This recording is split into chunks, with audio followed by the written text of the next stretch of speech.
Star quality. I got it. I got this. You got it. You got it. My chart says so. Look at me go. Sun, moon, rising. It's all about time. It's all about time.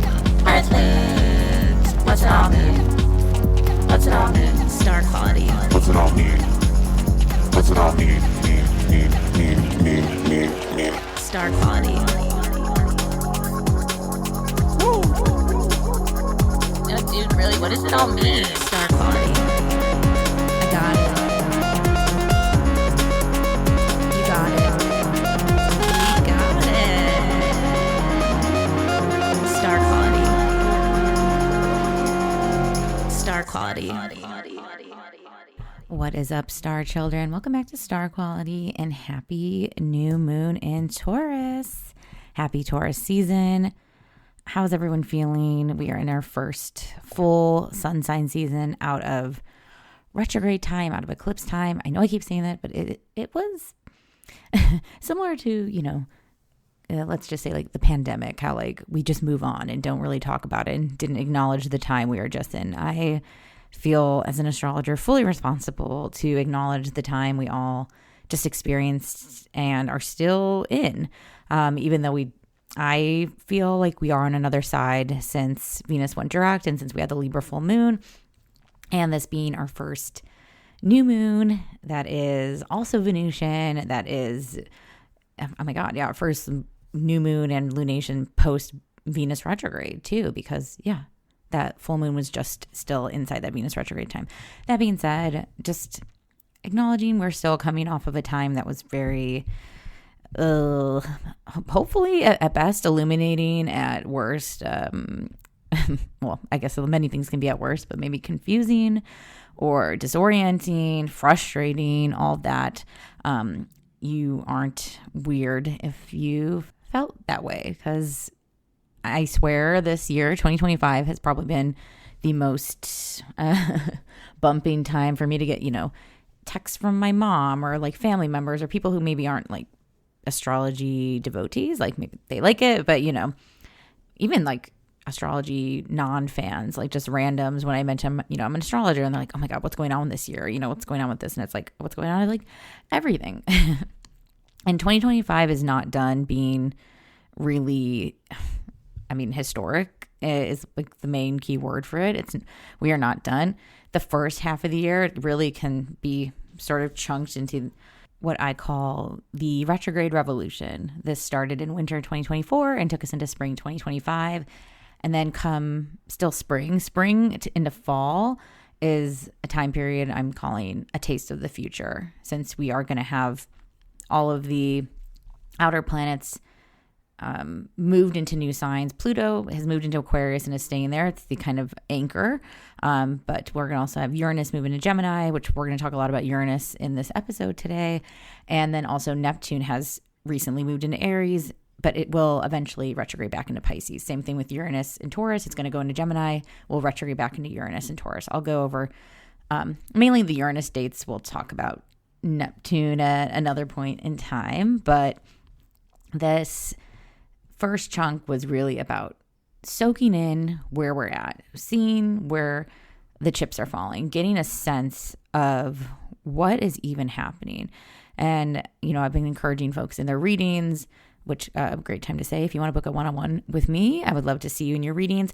I'm also going to have pretty limited availability in like end of May until like end of June. So if you did want to get in, let's get you in. If you don't see any dates on my calendar, just email me or DM me. We can set up a one-on-one. It's been too a little chaotic to set up set times. I try to as best I can, and I usually do, but so far it's kind of been as I go. So if you would like a reading, hit me up. I've been seeing a lot of you this year, which is the other part of chaotic astrology time, where I'm like, oh, I hate that it's, crazy astrology that's bringing us all together. But also I'm happy I can be of service and contextualize and break down and give some sense of direction and where to put your energy.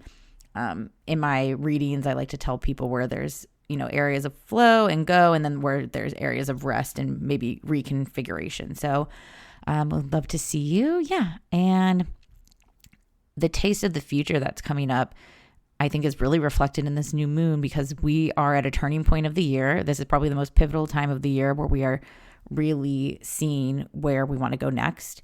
And I think that this new moon is like such a reflection of that transition that many of us are in, both maybe you're feeling it personally, but also societally in many, many ways. So a good reminder too, take what resonates, leave what doesn't. This is a reading for the collective. I guess I'm calling these readings now podcast episode reflection. We're going to go over the chart of the new moon in Taurus, which is, let me get you the date and time. Oh, wait, but before I do, I should probably introduce myself. If anyone is new here, hello. My name is Stevie Goldstein. I'm your astrologer and host of Star Quality, a newsletter and podcast about all things astro. So welcome if you're new. Hello again if you are returning. And a special shout out to my third space members. Those are the paid subscriber tier. This is a user-supported publication, so any amount of support is really appreciated for the cost of buying me an iced latte with oat milk, and so I can tip the barista every month. You get any of the paywall content, which I'll put a paywall on probably halfway through, so there'll always be a free chunk. I always want there to be at least to wet your whistle, and then for those who connect to appreciate, get things out of my work, I would love to see you on the other side of that paywall. So come on through. There's free trials, and it means the world. And shout out, I was on the Substack leaderboard. I was a ranking Substack, y'all. Number 71, Rising Spirituality, Faith and Spirituality. I was on there for a whopping 30 minutes, but it counts. I got a notification. It was on my profile. And then it went away, and I did email Substack, and I was like, was that real? And they're like, oh yeah, like they update really frequently, so it might have been short. I could see how that's confusing. I was like, okay, just had to verify so I don't look like a poser. So shout out to me, and that's because of you. So thank you for liking my stuff. I love making it. Okay, so the new moon. Let's go over the chart of the new moon. I'm going to go over all the different aspects. There's a really big T-square to the new moon chart with Pluto and Mars, but I think I've been seeing a lot of doom and gloom about this in a lot of fellow Astros posts, and I get it because makes sense to go there with Mars and Pluto. But I think it's a little more liberating than we're giving it credit for. So we'll talk about that in a sec. And yeah, let's get into this new moon chart. This new moon is happening on April 27th, 2025. It's Sunday, 12:31 p.m. Pacific time. Adjust for your time zone. I'm going to have an image of the chart in the show notes. I'm not on video today. Mama's just on audio, so she can be real front mode as the Tauruses would like. I'm also like pre-celebrating birthday, so I'm like, yeah, she's been on birthday mode a little bit. So shout out to me. If you want to also, that'd be a great birthday present to me, is if I get to see y'all in your readings. Oh my God. It's been like raining all morning, and now the sun came out, and I'm like, I need to open my curtains and see if like a rainbow appears. I will be on alert. Windows have now been opened. But anywho, so a new moon chart is, of course, always when we have the sun and moon in the same sign, same degree. It's when the moon is the darkest. It's like the black moon in the sky.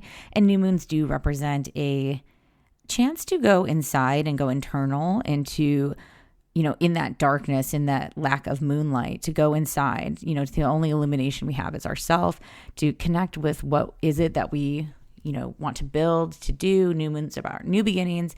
And this is also our first new moon post-eclipse, post-Venus retrograde, our first lunation, in a hot minute, not in retrogrades. And there's also a really big key component to this new moon as well, that this is the penultimate Taurus season with Uranus in Taurus. And it is literally the last new moon in Taurus with Uranus in Taurus. Uranus is going to move into Gemini. Back to that taste of the future. We'll have a taste of Uranus and Gemini from July 7th of this year to November 7th, and then it's going to retrograde back into Taurus. So then it's going to stay in Taurus again from November 7th, 2025 till April 25th, 2026. And then it moves into Uranus and Gemini until 2032. So this, is our last new moon with Uranus and Taurus. Feels wild to say. Uranus moved into Taurus on May 15th, 2018. So we've been in Uranus Taurus time for a hot minute since first Trump era, guys, to contextualize time a little bit and to show patterns and the flat circleness that can be life. But, Uranus, let's talk about Uranus themes. Uranus is our planet of change, revolution. It's the first planet, astrologically speaking.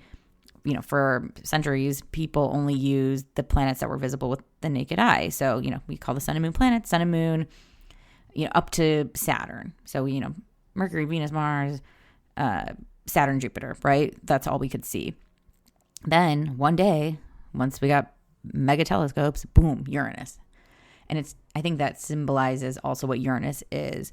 Uranus was the first outer planet discovered. It changed the whole game, both in planets and how far telescopes can see, and also like what we use in terms of the symbolism for astrology.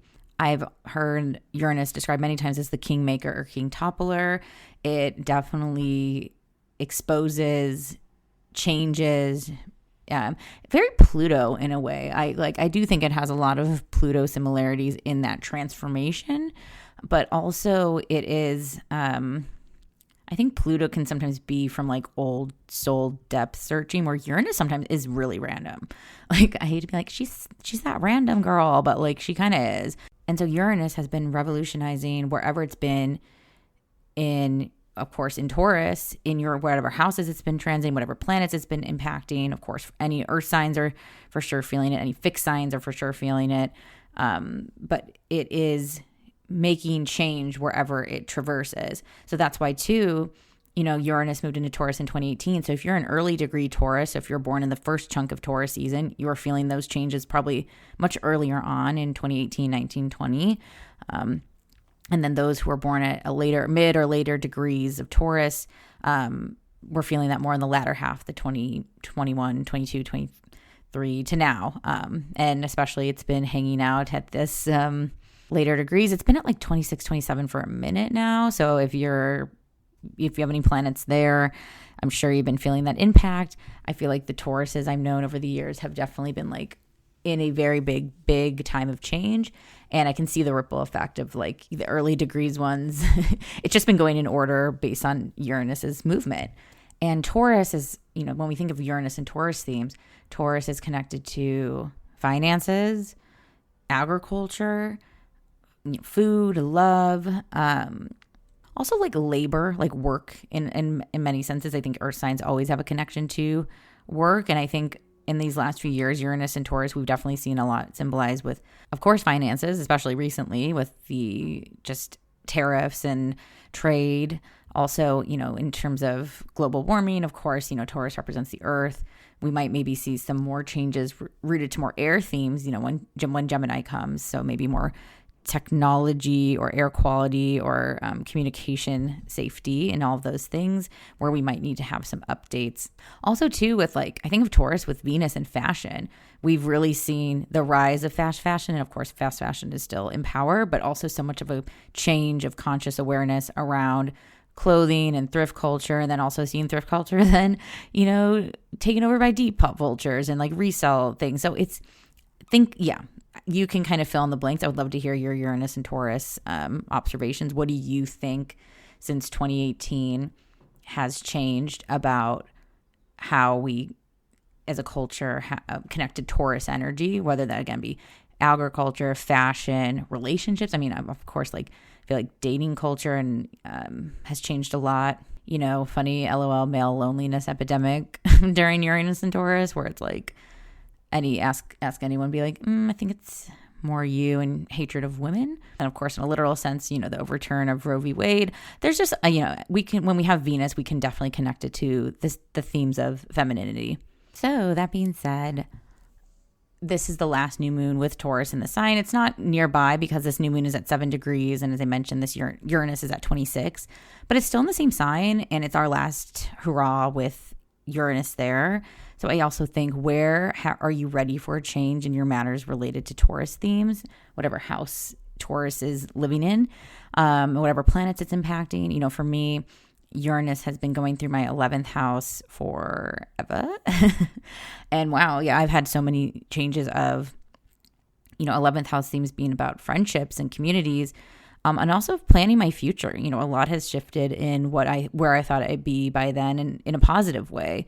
And while some things were kind of like growing pains and learning to adjust, and I think that this new moon chart is quite about that, is also like making sure that in those themes of change that I'm also always keeping my pleasure and my happiness in, the focus, not of like what other people think I should do, but just genuinely in my Taurus bones, what I want to do. Again, this is also affecting my sun and Venus. So this is where the nuance of astrology comes in. Not everyone's going to have the exact same feeling Uranus and Taurus transit, but it is for sure impacting whatever house it is and wherever Taurus things, or if it's, of course, aspecting other planets, which it for sure is. So when you look at this chart, if you look on the image in the show notes, also, of course, you can listen on Apple Podcasts, Spotify. Please leave a review. Please heart this post. Please engage in the comments. Okay, shout out. But don't be too tripped up on the rising sign. It's going to depend on your location, so adjust for your time zone. I'm working off the time zone I'm in, but that's not going to change the layout of the planets. So we're back with a Mars-Pluto opposition, our third one we've been experiencing. We've had one back in early November. I think it was November 3rd and then January 3rd. I think it's something like that. It was in the early November and early January. The first one was Cancer Mars opposite the final days of Pluto in Capricorn, and then Leo Mars opposite Pluto in Aquarius. And now we're back with Leo Mars because we had the Mars retrograde. So now Mars is back in Leo moving forward. And Pluto, of course, has been in Aquarius. That's where he's at now. Been there, staying put, early degrees at 3 degrees. So because we have the sun and moon at 7 degrees of Taurus, we are getting a T-square to the sun and moon. So Mercury and Pluto are in opposition. Mercury is squaring sun and moon. Pluto is squaring sun and moon. It makes like a little triangle hat looking thing. And that's what we call a T-square, which is a aspect of tension. When we have squares and oppositions, I think sometimes that can definitely signal where we need to make adjustments. And we just talked a lot about change with Uranus and Taurus. And the key word that just kept coming to my mind, that kept downloading, was the word outgrown. I think outgrowing something can be frustrating because a lot of the times outgrowing things is really gradual. We don't see it straight away, right? It's not like, oh, we put on the outfit, it doesn't fit.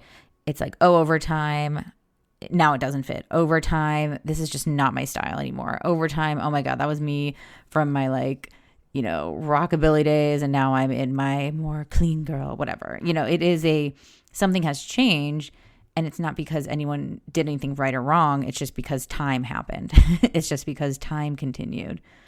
Mars and Pluto, especially Mars, symbolically, when we think of like the malefics, they do remove things. They cut away.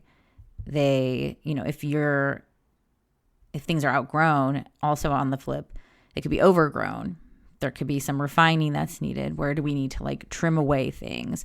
Where has the lawn gotten unruly? Maybe where have you, started working on a music album and you're creating all day and you're in the artist flow, but you haven't given yourself time to edit or start thinking sonically, like, where is this all going? Or like creating a story, editing and producing and processing. Taurus loves to consume. Taurus is a more is more sign. Not typically, they like simple. They're both. There's a love for simplicity, but I wouldn't describe them as minimalist by any means. Pluto in Aquarius is, of course, a sign related to the future. And then Mars in Leo is about the self and your self-passions. So there might just be this unspeakable thing of a space in your life where you've just simply outgrown it. It doesn't mean like anything's wrong. This can be the hardest for relationships too. You know, when like you ever have that breakup where you're like, literally nothing bad happened or went wrong. I'm just a different person. I want different things. I want to go to a different route. Same with the job or a career path. You start it, you hit all the accomplishments. In theory, this would be the time to maintain. And I think that's the question. Would you come next year when Uranus isn't in Taurus anymore? We've had the chance to change the Taurus things in our life when Uranus is in Gemini, because the next new moon in Taurus, we will not have Uranus there as support. The change has gone to a different arena. And so this is the very last call, final call, last shot time to recognize what is it that you just don't fit into anymore. And there's nothing wrong with it. Like, it doesn't have to be a fight. Like, I think it's like the maturity to know that there's like almost nothing to discuss. Like, that's just what it is. And you know what? I'm going to get into the other aspects of this chart because it leads into the story. I'm going to get into the Sabian symbol because it also leads into the story. But I will point out one last aspect before I move on and put up the paywall for the supporters. So if you want more of the juice, you know where to find it. But Mercury in Aries, no longer retrograde, back in the sign of Self, unaspected, floating in space, making no other aspects to any other planets. When a planet is unaspected, it is meant to rely on itself and its judgment alone.